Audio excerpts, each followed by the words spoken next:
ஏசாயா தீர்க்கதரிசன புஸ்தகம் 64வது அதிகாரம் அதனுடைய 8வது வசனம்.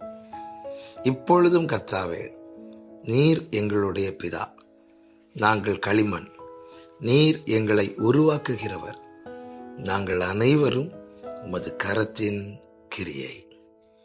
கர்த்தருடைய பரிசுத்த நாமம் மகிமைப்படுவதாக. அருமையான வார்த்தை. பரலோக தேவனை பார்த்து பிதா என்று சொல்லுகிற அனுபவம், அது உண்மையாகவே மேன்மையான, இன்பமான, நம்பிக்கையை கொடுக்கிற உன்னதமான அனுபவம். தேவனும் அதை விரும்புகிறார். எனவேதான் நம்மை அவருடைய பிள்ளைகளாய் ஏற்றுக்கொண்டிருக்கிறார். பிள்ளைகளாகும்படி அதிகாரத்தை தந்திருக்கிறார்.